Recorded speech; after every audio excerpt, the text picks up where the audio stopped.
I am so glad you convinced me that the family car should be the Defender 110. It is so beautiful inside.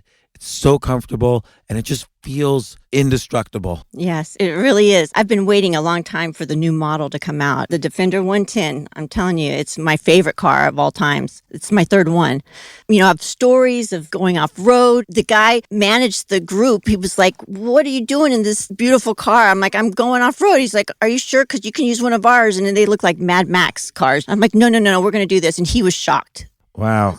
Well, it's great because the Defender has been reimagined for 21st century adventure, and its unparalleled off-road ability, as well as its robust interior, are invaluable whether you're headed towards uncharted territory or just a weekend of exploration. The Defender 110 tackles challenging surroundings with absolute confidence. The SUV conveys strength outside and in, featuring peerless technology like an intuitive driver display and an award-winning infotainment system. That's my favorite part, to keep you connected no matter where the journey takes you. Adventure is unique to everyone, and so is the Defender. Choose from the two-door Defender 90, the four-door Defender 110, or the larger Defender 130 with the ability to seat up to 8 passengers. You'll find uncompromising performance in all three. So pack up and go even further with the Defender 110. Learn more at LandRoverUSA.com/Defender.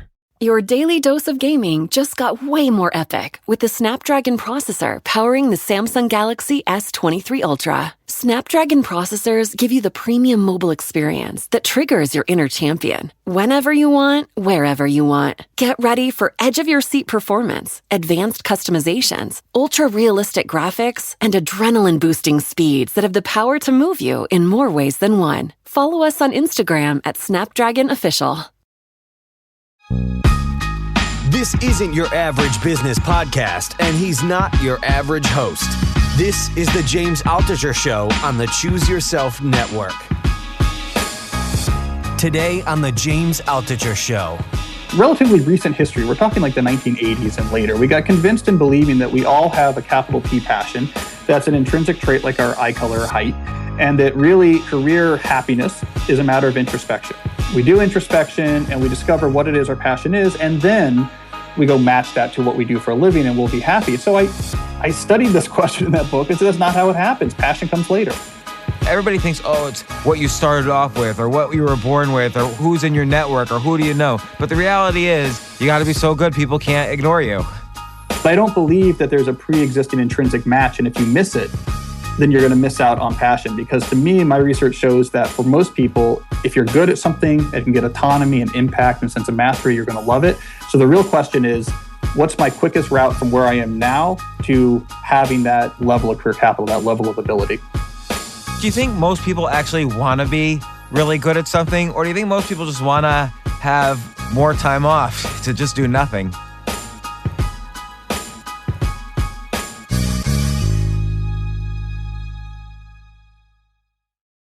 So I've got Cal Newport on the show. Cal, how's it going? It's going well, James. Thanks for having me on. Cal, I've read your 2 latest books, So Good They Can't Ignore... I forget the title now. So Good They Can't Ignore You? Is that the title? Yeah, you got it right. And Deep Work. And yep. Both are kind of along the same theme, which is that, how do we achieve success in a world where everybody is kind of competing, I think, in terms of limited audience for that success? And how do you, in a world where with so much competition for distraction, how are you able to do deep, focused work so you can actually achieve and become better than all your competitors? I don't know if you would put it in such a kind of competitive way, but I sort of view it that way. I do. I mean, I like to think about the reality that the market is just brutal. And so you can talk a lot about, I want contacts, I want my network to be good, I want to be up with new technologies, but in the end, it's things that produce rare and valuable output is valued by the market. Activities that are easily replicated are not. So my sense is the more you spend doing the former, the better off you're going to be. And you bring up such a great point in one of the books. And by the way, the 2 books together, I recommend people reading them almost like one book, like read both books. If you're going to read one, read the other. But you bring up one point, which is the blogger who is constantly figuring out how to SEO, how to get more traffic, and do all these tricks to get traffic. But the reality is none of that works. Like, the important is to have content that's better than anyone else's content. And I find that across every field. Like, it's not just a matter, everybody thinks, oh, it's what you started off with or what you were born with or who's in your network or who do you know. But the reality is you got to be so good people can't ignore you. Yeah, I mean, so the first book of the two you mentioned basically said that said, become so good you can't be ignored, and then you'll really love your job. And don't hope that you have this passion in advance, then everything will follow.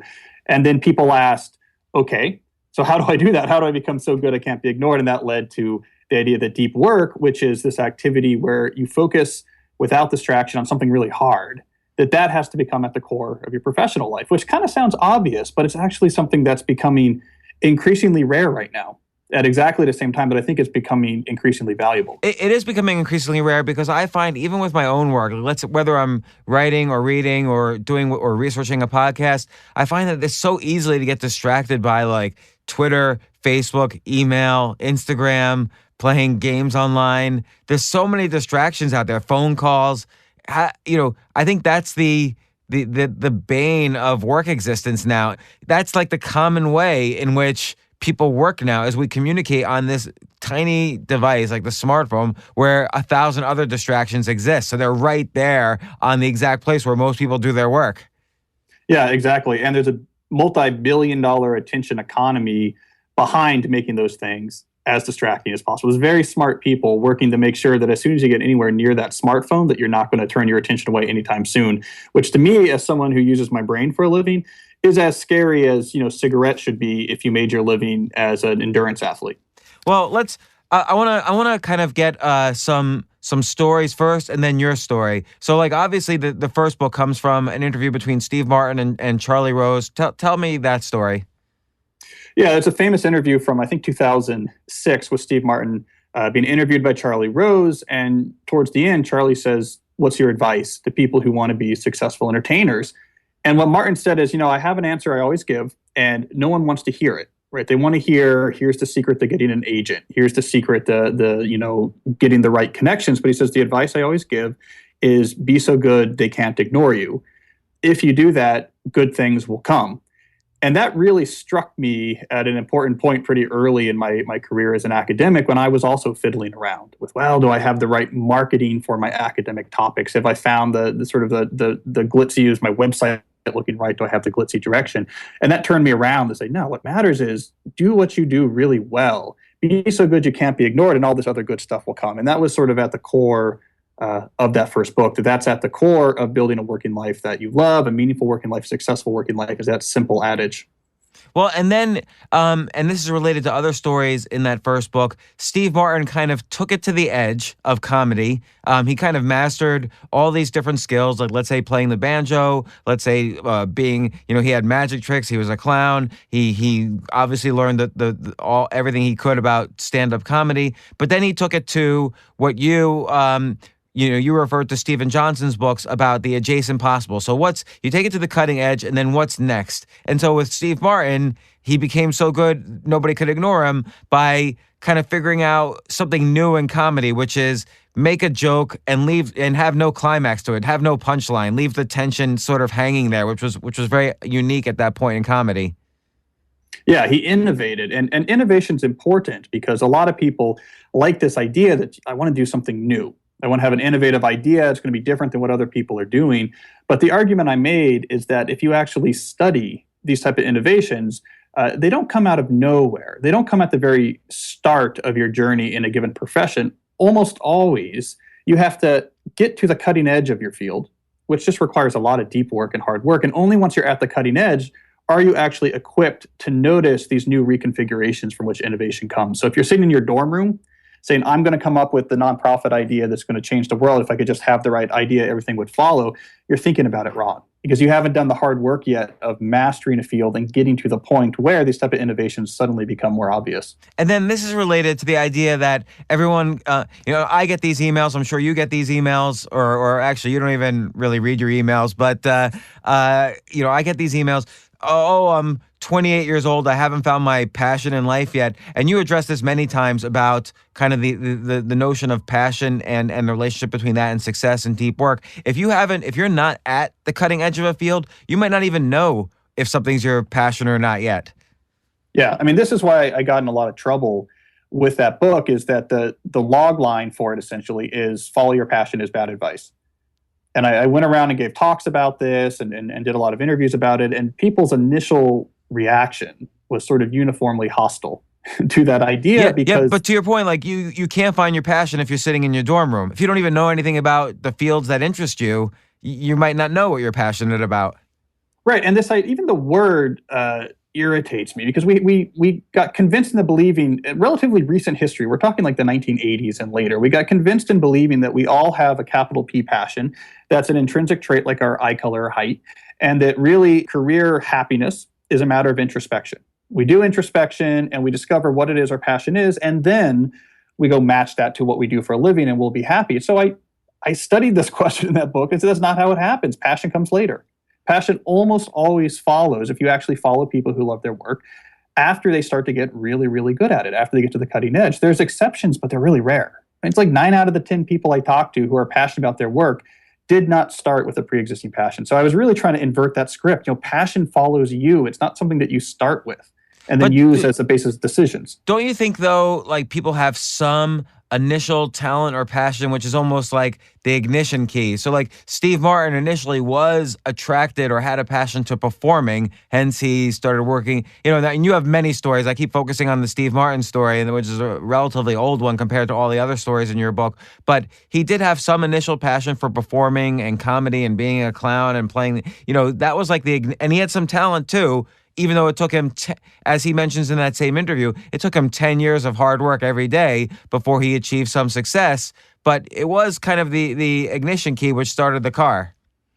Yeah, but it's important to recognize that passion grows over time as you go down these paths. So if you take people who built up mastery and ended up very passionate about their work, there might have been some sort of pre-existing, interest or spark, but it was small compared to the actual level of sort of fulfillment and passion they get out of it once they got really good. And if you actually study the process, what you see is passion snowballs.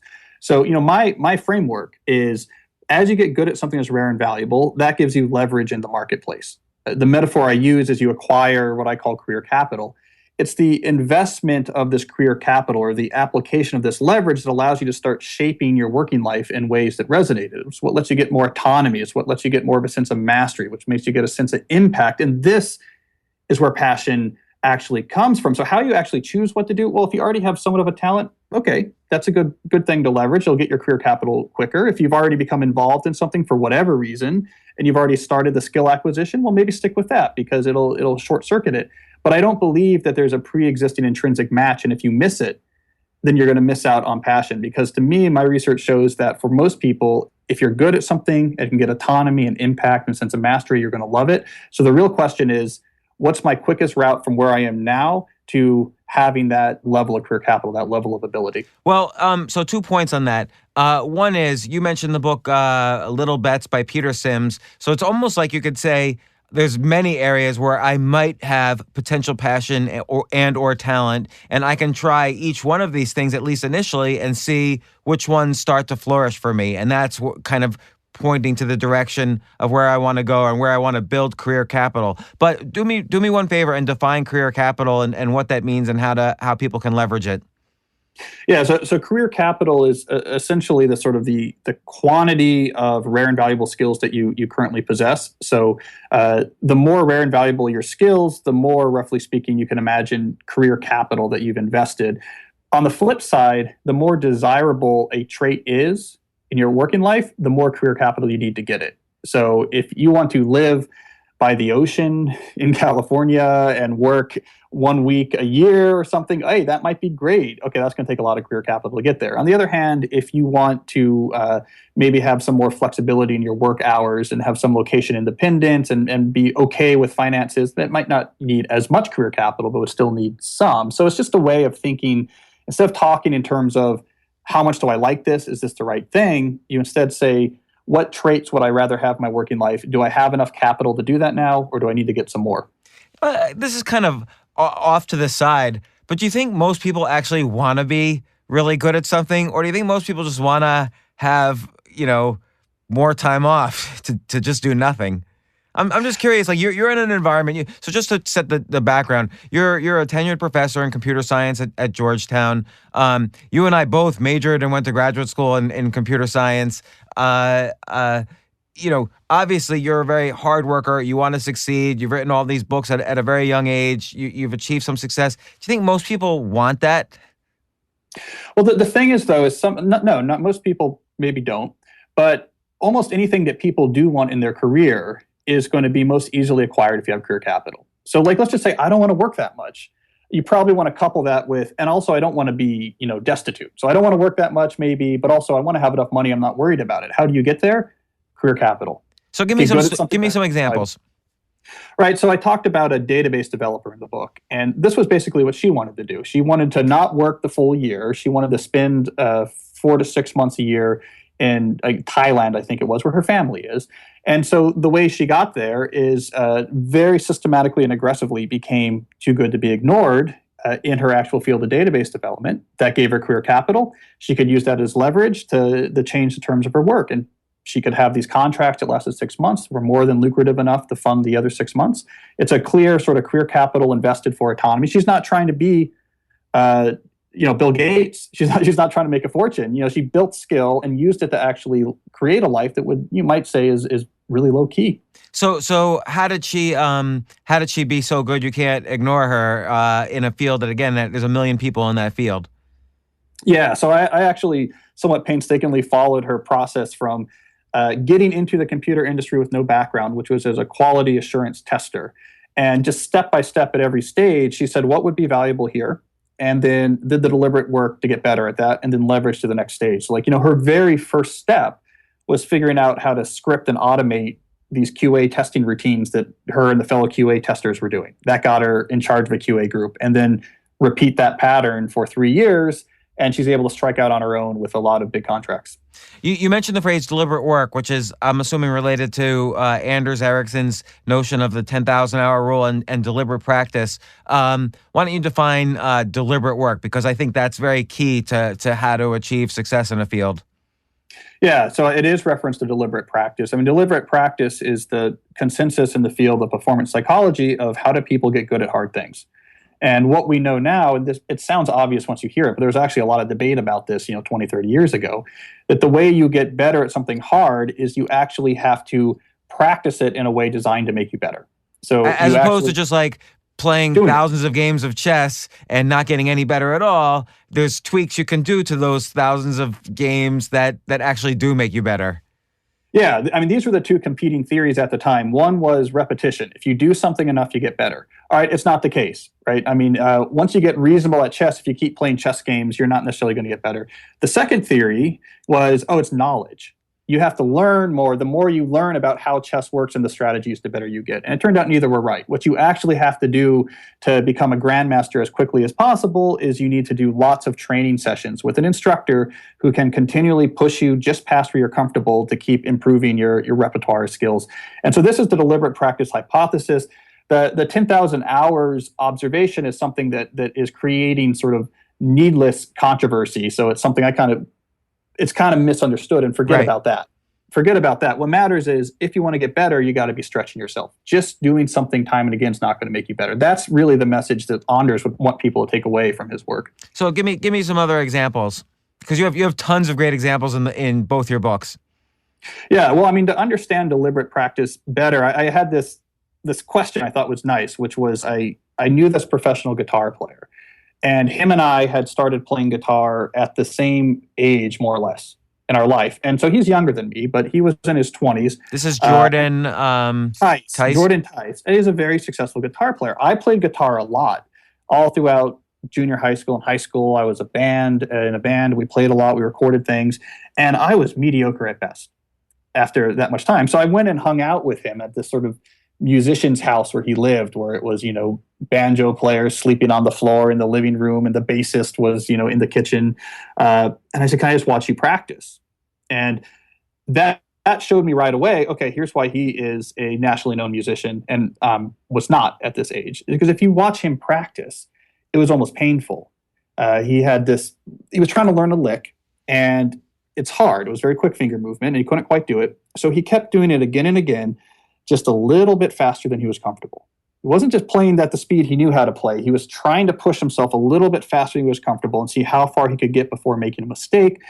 I still remember his breathing. It was these sort of rasping breaths. He was concentrating so hard, it was like he would forget to breathe and then would have to gasp, to get some air in. But that's deliberate practice. You do that for 1 hour, you master the lick. Whereas when I would practice the guitar, I hated that. What I wanted to do was take a song I already knew how to play and just rock out with it. I wanted to play along to Hendrix and do my pentatonic scales, or in band practice, just play a song that came easy. I really hated the discomfort of doing things I wasn't good at yet.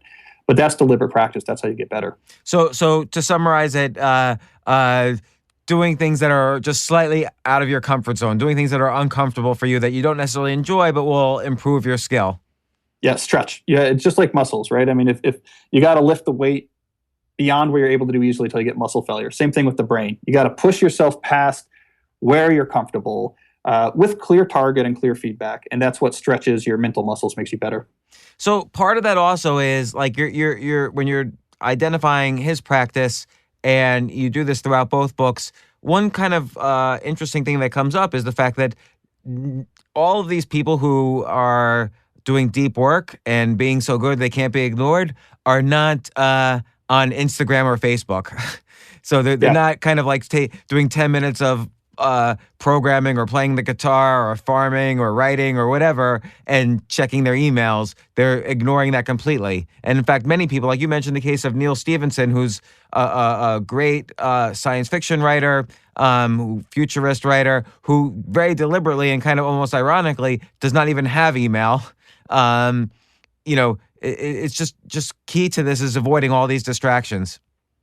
Yeah, I mean, this is my argument. Basically, what I'm trying to model and promote is a relatively extreme lifestyle. We can call it the deep life, which is where you prioritize doing deep work, so focusing hard on hard things, and you also prioritize cultivating that and training that ability and trying to push your level of focus higher and higher. And in order to prioritize these activities, be ruthless about eliminating and being more efficient with everything else. And that's why, in my case, I've never had a social media account. I don't have a general purpose email address publicly available. I'm kind of hard to reach. I don't web surf. I don't. How do we reach you?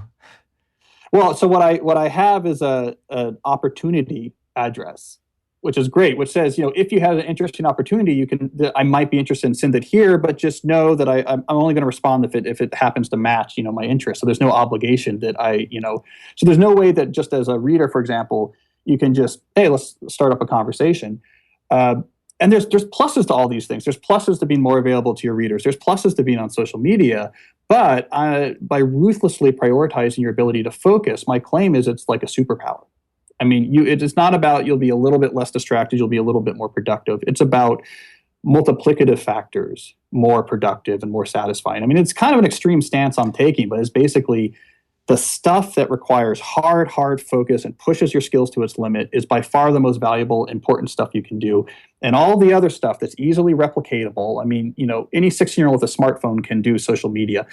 Any of these things that are easily replicatable are not adding nearly as much value as you could to your life by concentrating really hard on very hard things. Let's stop to take a quick break. We'll be right back.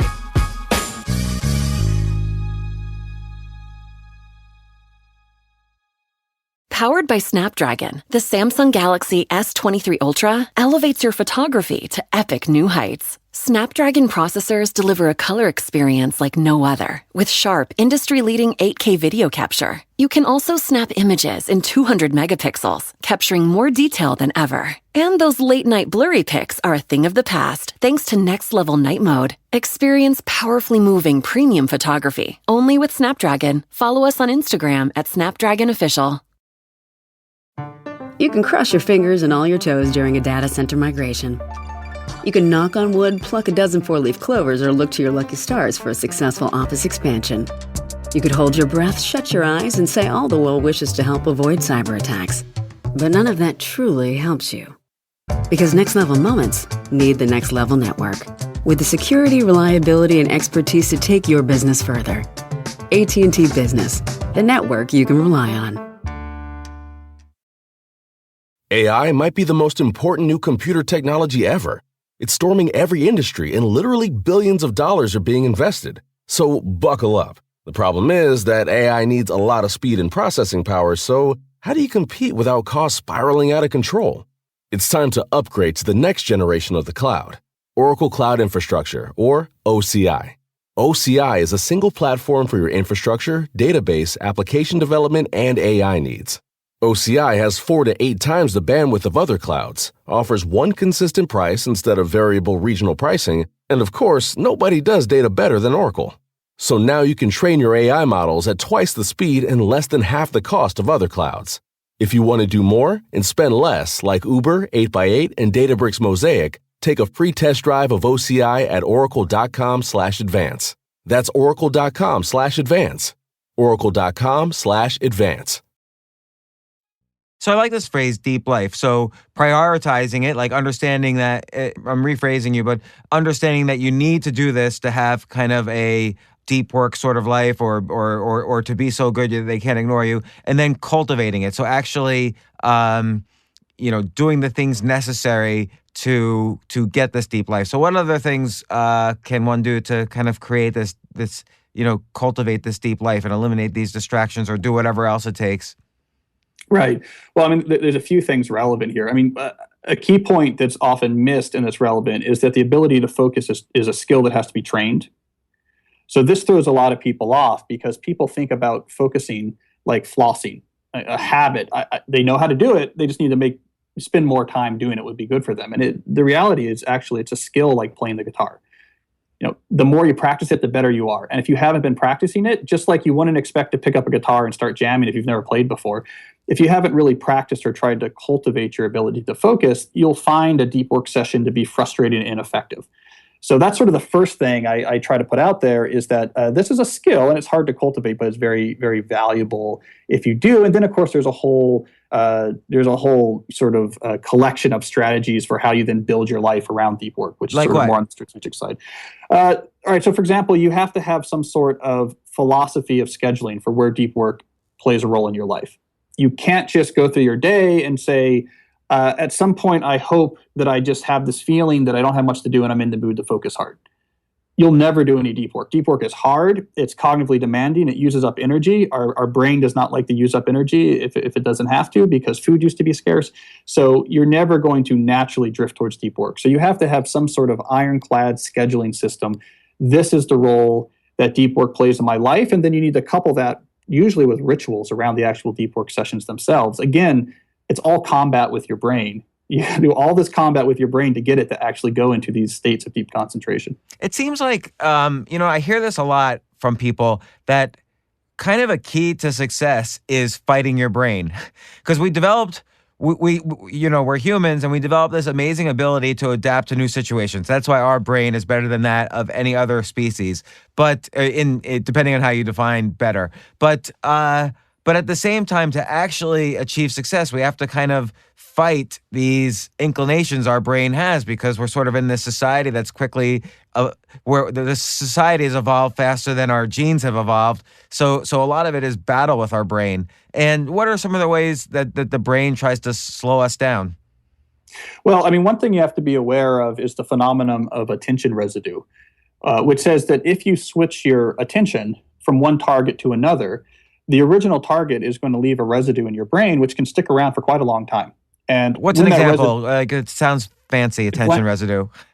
Okay, so let's say you're trying to write something. So you're doing a deep task. You're trying to write something difficult, and you do a quick check. Let me just quick check my inbox. And when you do so, you see a couple emails in there. And in particular, you see an email from your agent, and you're like, I know I got to get into that. And it's a little bit complicated. I can't really do that now. But I just glanced at this for 30 seconds. Let me put my attention back to the writing. That's going to be bouncing around in your head for 10, 20, up to 30 minutes, lab experiments show, and your cognitive capacity is going to be reduced during that period. You're basically going to lose a major portion of your brain, and we all have this experience, to trying to write your reply and think through what you want to say and the implications, and at the same time, you're trying to focus.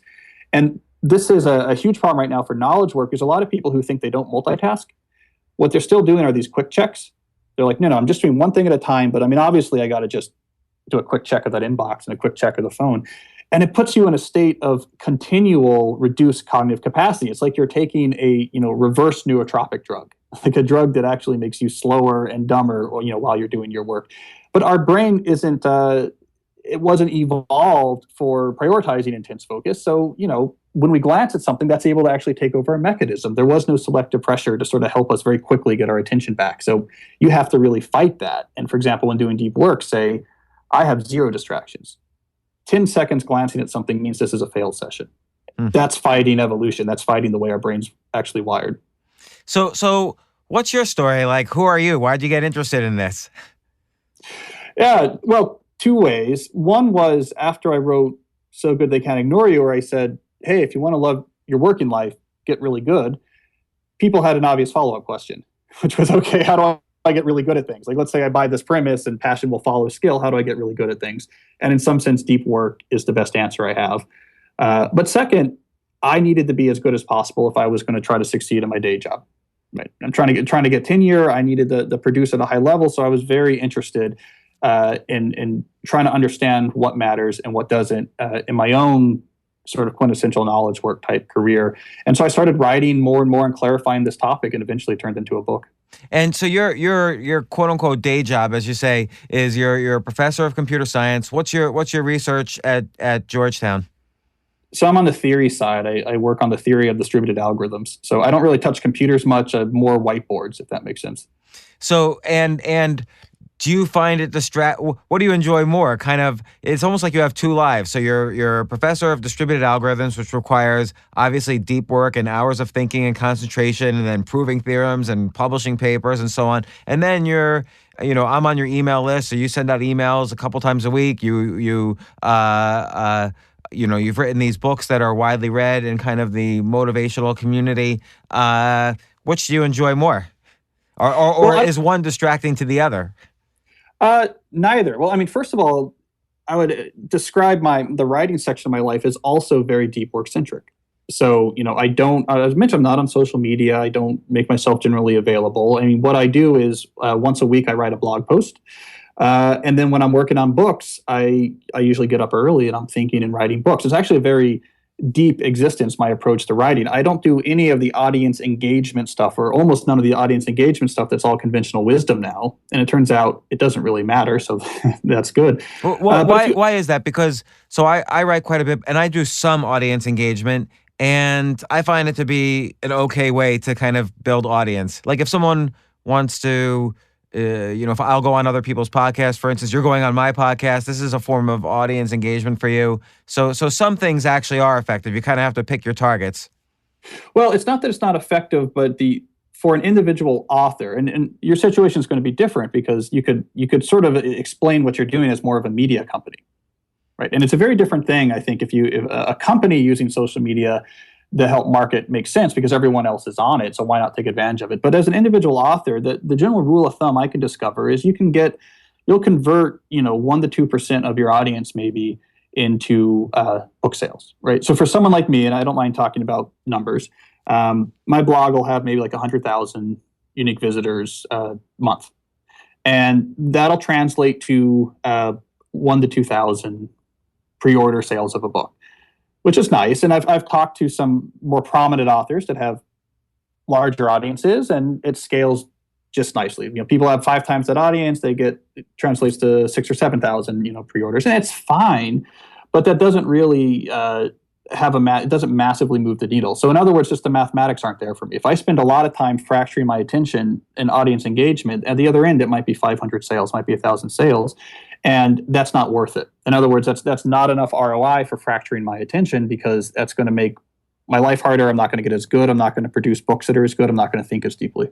And I guess that's related to Neil Stephenson's point of in your book, he says I can either be, responding to tweets or responding to emails, or I could, which talks to maybe like 30 people, or I could write an entire, other book.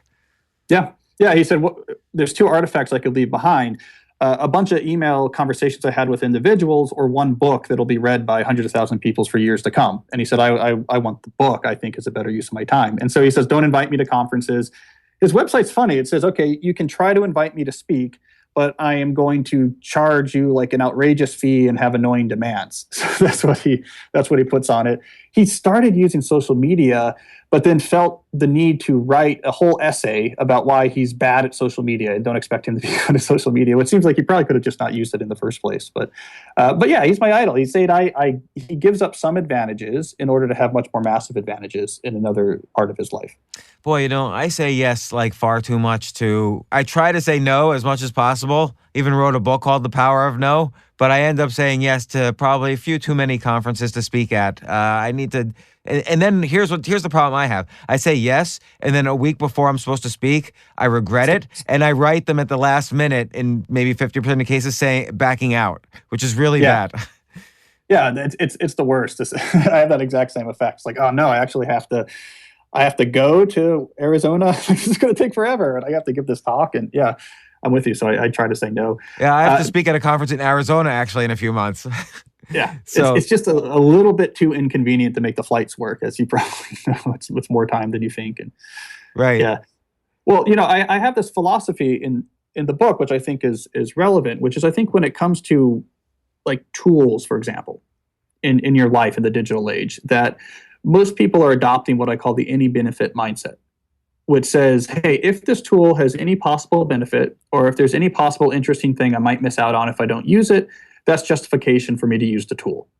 And I think that's the dominant mindset right now, especially in the space of digital communication tools and social media. It's like, oh, there might be some benefit here. Let me try it, which is actually sort of unprecedented in the history of skilled labor. This notion that you would ever just have a philosophy of tool adoption that was, well, this might be useful, let me spend time and attention on it, just doesn't make sense. You would never find, a skilled artisan or a farmer or anyone else who does something that's skilled and demanding just sort of buying tools or trying out tools because why not? In almost every other field of skilled labor, there's a huge level of discernment and a huge threshold a tool has to pass before it can actually get access to your time and attention. And so one of the things I argue is we should have that same mindset in the digital age. I don't care that there's some benefit I might get from Twitter. If I can't find a huge demonstrable advantage it would give to the things that matter most to me, it hasn't earned my time and attention. So right now, like I like this notion of deep life. Prioritizing it, which I think a lot of people don't do. They think that they can multitask or they could like just hustle harder. I mean, there's this whole mythology around, if I work 100 hours a week and really hustle and grind, I'm going to be, successful. And I think that's just not true. I think you make the point that if you kind of narrow in on the right activities during the right amounts of time, there's more time for leisure and enjoying life and success. Yeah, that's why I introduced this term shallow work to help clarify this idea. So, deep work is when you're focusing on something hard, something that's producing the most value you can. And let's let shallow work be the antonym, basically every other activity. And the right way to think about it is that, if you have a job, deep work is what's going to get you promoted, while shallow work is what's going to prevent you from getting fired. Or if you run your own company, shallow work is what might keep you out of, bankruptcy this month, but it's deep work that's going to triple your revenue. And so the right way to think about things is that shallow work can't be completely avoided, but you want to be skeptical of it. You want to be as efficient as possible, and you want to reduce it as much as you can. You want to get down just to the core things to be hyper efficient. And it's the deep work that's actually going to help you make progress. It's actually going to help you get ahead. And that's what you really want to be doing a lot of. So you can't just say, I'm busy, and say that's good hustling and I'm successful. You have to say, what am I busy with? And if you're busy with shallow work, if you're in an email inbox for 100 hours a week, then you're like, that's something's wrong going on here. Like, I shouldn't feel proud. I should feel proud about how much deep work I did. That's what's going to push the needle. And shallow work is just something, it's like keeping the lights on as to logistics. Okay, I got to do it, but I don't want it to take up too much time. And if I'm spending a lot of time on it, that should be a warning bell, not a foundation for celebration. If I'm spending 100 hours a week on shallow work, I shouldn't pat myself on the back. I should sign off the alarm bells and say, something's wrong here. I read this story about Anatoly Karpov, who was the world chess champion in the late 70s, early 80s. And he basically, someone asked him, how often per day do you study chess? Thinking it would be like 12 hours a day because he's the best player in the world. And he said maximum 3 hours a day. And the rest of the time, like he was taking language lessons, he was relaxing, he was playing tennis, deep work versus for him, his version of shallow work. Do you think there's a maximum of how many hours a day someone can actually do deep work? Yeah, well, what we know from the research is that deep work at the highest levels of intensity, like what you would experience if you're Karparov doing chess practice, or if you're a professional musician, trying to learn a new piece, it's about 4 hours. About 4 hours. So there's a little bit of give into it. But there's an important caveat that when most of us in the knowledge sector are doing deep work, it's not at that level of intensity. So we actually can get away with doing a lot more, because what really happens is, so I'll typically, like yesterday, 8 hours of deep work, most of it on foot, and a lot of it actually in the woods. I was working on a proof the whole day. If you actually went inside my brain and were measuring it, I wasn't at a sort of chess grandmaster level of intensity for that full 8 hours. It was more, up and down, like diving deep on this approach. Oh, it doesn't quite work. Okay, take a mental breather. Okay, attack back in. So at highest level of intensity is 4 hours, but in knowledge work, deep work, it's really, okay, you could do a whole day easy once you get a little bit more used to it. You have something in deep work about kind of embracing boredom. Can you describe that concept a little more? I actually didn't quite understand it. Yeah, so one of the issues with, I guess I would say obstacles with getting good with deep work, so being comfortable focusing intensely for a long period of time, one of the major obstacles people have is that their brains have developed an addiction to novel stimuli. So the brain has developed an addiction that at the slightest hint of boredom, it craves and demands some sort of novel stimuli, which nowadays a smartphone can deliver basically at any point or any location you might be. So a lot of people have basically, this is their standard operating procedure. Like as soon as there's a little bit of line to wait in, as soon as there's a little bit of wait for their friend to arrive at the restaurant, as soon as the microwave is running for the burrito to finish cooking, it's, phone's out, let me get some novel stimuli. If you have this addiction, when it comes time the next day to sit down in your carefully isolated writer's shed and give something your full attention, your brain is not going to cooperate, because deep work by definition is boring in the sense that it doesn't give you a lot of different stimuli. You're focusing on one thing. If your brain is addicted to novel stimuli, it's not going to play ball. It's no, I'm not going to keep my attention on this thing. Where's my stimuli? Like there could be a tweet out there about me. For God's sakes, we got to go look at that. Like people are saying something about me. So what if someone liked my Facebook post? We got to go see it. My audience awaits. So you actually have to break that addiction, just like you'd have to break your addiction to smoking if you decided I want to be a triathlete. And how do you do it? Well, the best way to summarize it is embrace boredom. You just have to get used to many points during your average day being bored, craving stimuli, and just being okay standing in that line and being bored for a little while. So what's next for you? What's the next book? It sounds like Deep Life is sort of a good concept for a book. Yeah, I'm not quite sure, but actually something that has caught my attention a lot recently is the standard work practices and knowledge work. And in particular, this approach to work where everyone has an email address associated with their name. And in a lot of knowledge work organizations, you just sort of rock and roll, sending messages back and forth, and that's kind of how everything's done.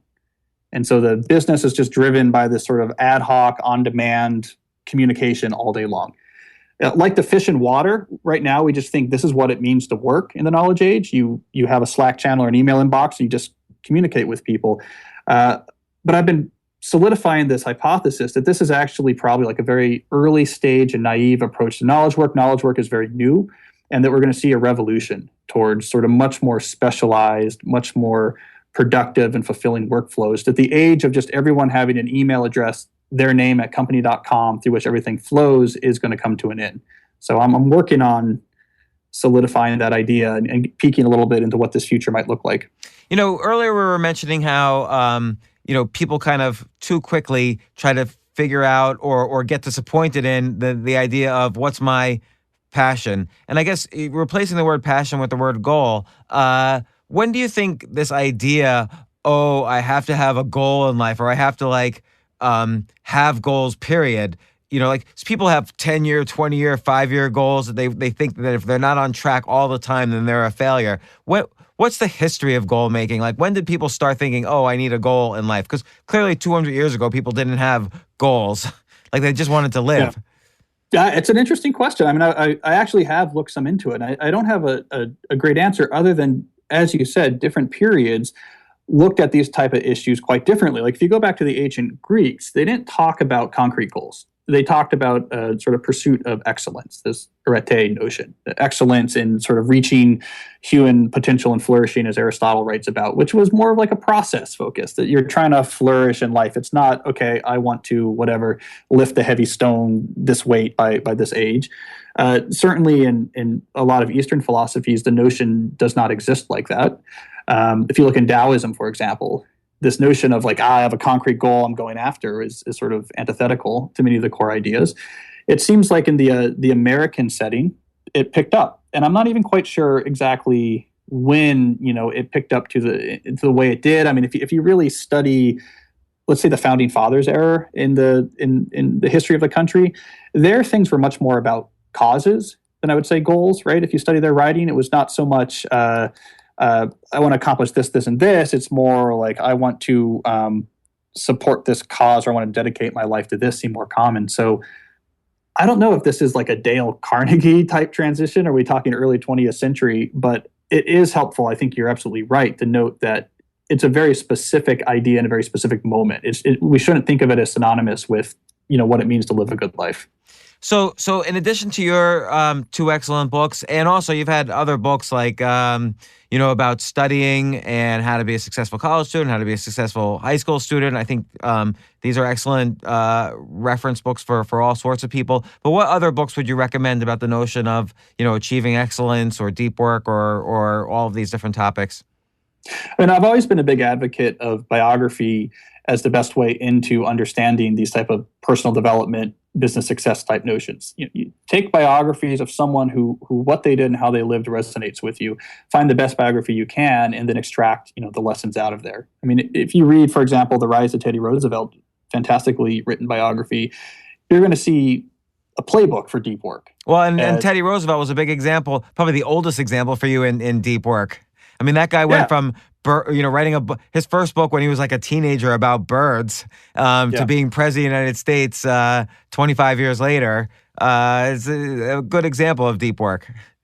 Yeah, it's like the whole underpinning of his success and all of his endeavors is that he had developed this ability that on a dime he could turn his attention onto something and focus incredibly intensely. I retell this story from this biography where he was him and some people from his ranch in the Dakotas during the winter were navigating a rowboat perilously through an ice-clogged river to hunt down, I think it was cattle thieves. They're coming after them to hunt down and get these cattle thieves going through this river and the ice. It's like an action scene.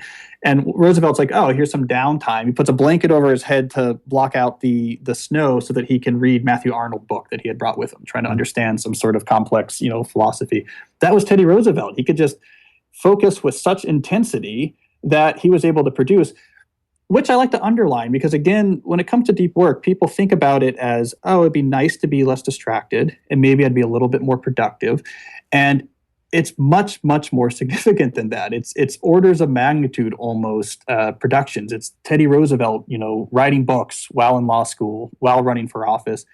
I tell the story in my book about during the year where I wrote deep work, which is a year where my academic output should have gone down because I was now taking a lot of my time and spending it on something else. Because writing this book had me tune up my deep work habits because I was thinking about it all the time, I doubled my academic output that year as compared to any previous years.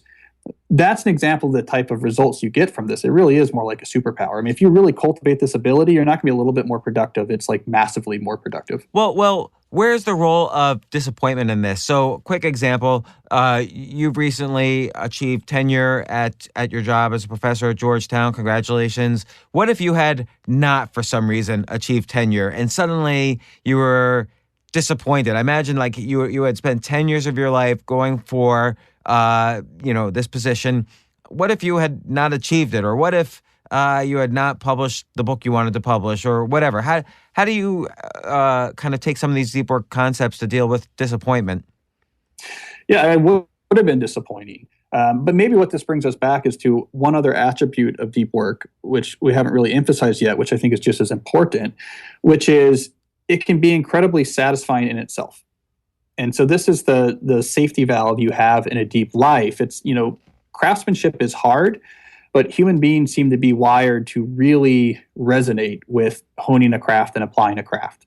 So that's the safety valve you have in a deep life, is that even if what you're working on doesn't go your way, you know that what you want to do is get your head back down and you want to focus on things that are important and try to do them at a high level. It's a sort of a deeply intrinsically satisfying experience. So that's what I would have to hope for, is that, well, at least I built my life around craft, and so I can find satisfaction in today, even if the goal of the last 5 years wasn't achieved. It's sort of like, so Mark Cuban has written about this a little bit.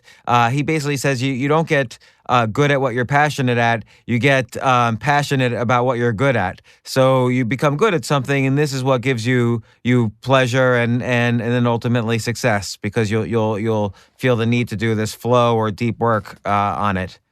Yeah, passion follows skill. I mean, this was the premise of when I saw Cuban's speech on that. We actually tried to get in touch with him to say, hey, you should probably endorse this book, because I think I just wrote a book about this idea that you just said. So I'm completely on board with him about that. So great. So Cal Newport, author of So Good They Can't Ignore You and Deep Work. I really enjoyed the books. So many great inspirational and motivating stories in the books as well, plus your kind of formulas for achieving deep work and excellence. I highly recommend them. Thanks so much for appearing on my podcast. This is really great. I've been a fan for a long time. Yeah, thanks, James. I enjoyed it. Excellent. Thanks, Cal. I'll talk to you soon. Cool. All right, thank you. For more from James, check out The James Altucher Show on the Choose Yourself Network at jamesaltucher.com and get yourself on the free insiders list today. Hey, thanks for listening. Listen, I have a big favor to ask you, and it will only take 30 seconds or less, and it would mean a huge amount to me. If you like this podcast, please let me know. Please let the team I work with know. Please let my guests know. And you can do this easily by subscribing to the podcast. It's probably the biggest favor you could do for me right now, and it's really simple. Just go to iTunes, search for The James Altucher Show, and click subscribe. Again, it will only take you 30 seconds or less, and if you subscribe now, it will really help me out a lot. Thanks again.